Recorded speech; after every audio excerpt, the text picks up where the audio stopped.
Today's story takes place on the infamous Reserve. With me having the No Place for Renegades quest, I needed to kill 5 raiders in the command bunker. But as I was doing this quest, I decided to set myself a little challenge. Play Reserve, hunt raiders, and make as much money as possible without dying once. Now Tarkov is a game where you die extremely often. Whether it's from running into players, or a scav going berserk and one-tapping you with a slug, I'm sure you all know what I'm talking about. But this adventure, well, let's just say that it played out so perfectly that it will need to be in 2 parts. My plan for most raids was simple: spawn in, run as fast as I can into the reserve bunker to hunt raiders, and loot as much as I can to then survive. You should also remember the gun I was using, the AKS-74 UB with the Spectre, as this did wonders throughout this adventure.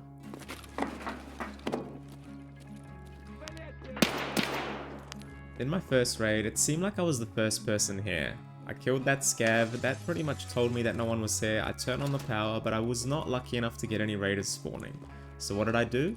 I decided to loot pretty much the entire bunker, but do it as quickly as I can. I like to focus on the black weapon crates inside the rooms and all the filing cabinets. You'd be surprised how much the rubles can add up when you're looting filing cabinets, and there are so many of them down in the bunker. I choose not to loot the crates outside in the open because it's quite dangerous, and this first raid was really chill.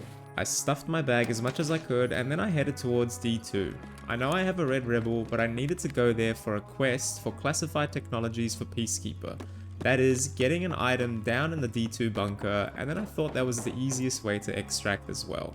But as you know, D2 can be quite stressful. Can I hear anything? Probably not. I think I'm gonna run straight in. Okay, I'm gonna shuttle those doors. I know I could probably loot a little bit more, but I'd rather just get my quest done safely and not risk having anybody kill me. And we're gonna be able to get out of here very shortly. That's amazing. That's literally the last Tashonka that we need for that quest. Alright, I'm not gonna say... Oh, I almost forgot. There is no way, man.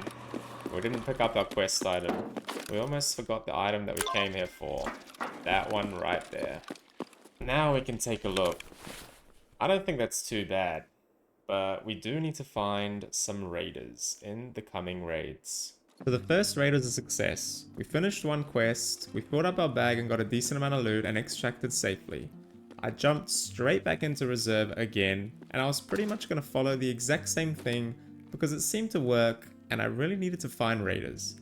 But in this raid, we actually had probably one of the luckiest things happen in any raid that I've played. But of course, before that happens, Tarkov had to scare me a little bit. I just heard that door open.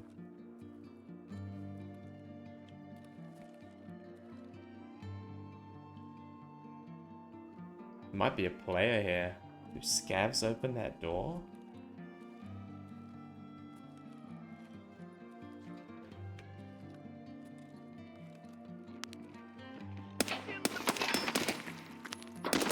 Okay, I guess not.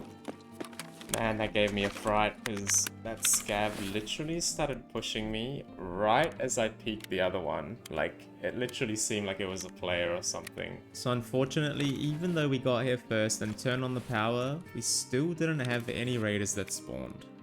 I just started looting like I did in the last raid because I think this bunker is just amazing.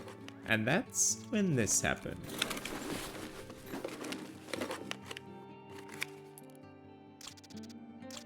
RBSMP. I can't tell if that's a good key, but I think it might be one that we need for disease history.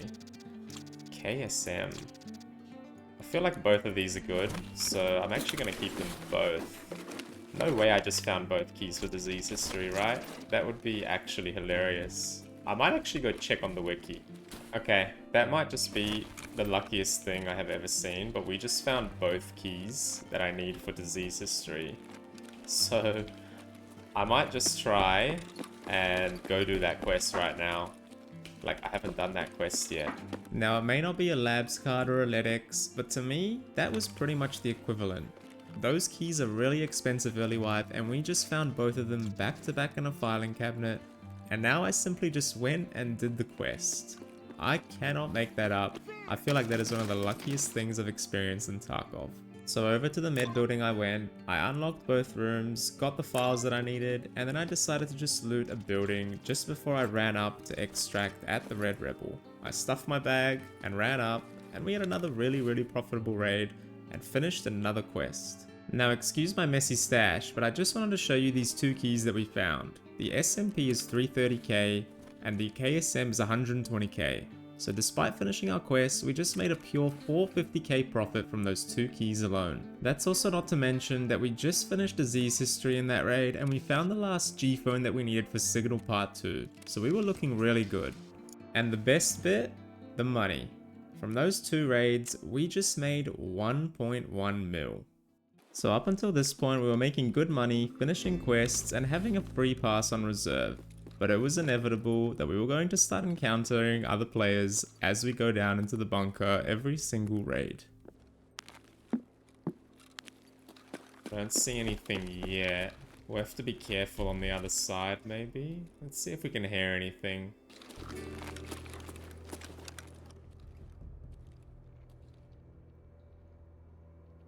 I can hear something creeping.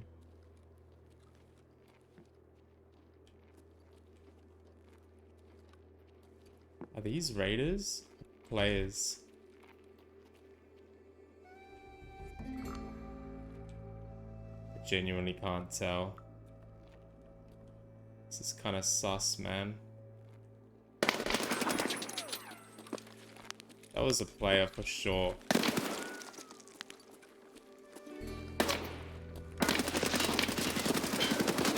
He's not dead.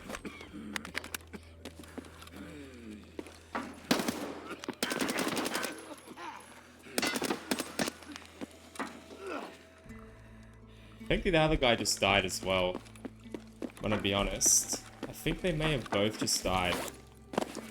Because we shot him so much. I think he must have bled out or something. That's nuts, man. And that's exactly what happened. The second guy that I shot initially bled out and we killed both of them. I ran down the stairs to med up because I didn't think anyone could come from behind me given I was the one that spawned up at the dome. I just heard something above me, which is a little concerning. Sort of hoping that it's not another player, but I guess we'll have to see. We may as well just run in. That door's shut. That's weird.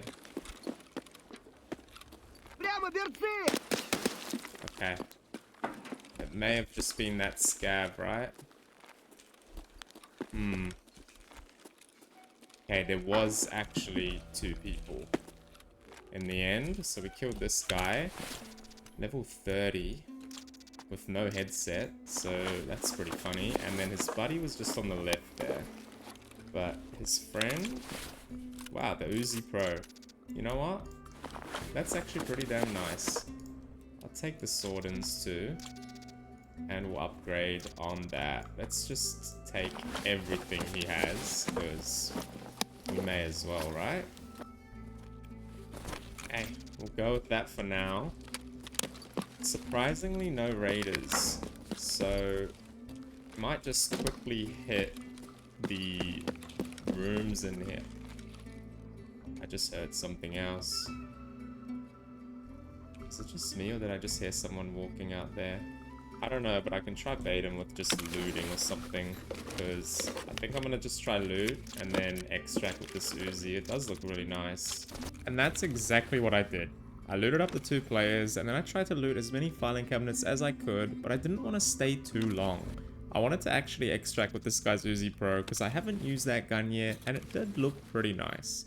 Once I got my bag full, like always, there were no raiders, so I had to make my way up to the Red Rebel extract. I tried to loot as much as I can, but I did a pretty lazy job. I must say, the start of my reserve story has gone very well. We've survived 4 raids in a row, made a lot of money, and finished a lot of quests, but we haven't yet found any raiders to kill. I'm grateful that we managed to kill some PMCs, and like I said, there is a part 2 to this story that carries on right from here. It's going to be focused on a bit more action and a bit more on hunting raiders, so make sure you guys stay tuned for that one that's coming out in a few days. If you enjoyed this video and this type of video, please let me know in the comments with a like and subscribe. And like always, I'll see you all in the next one.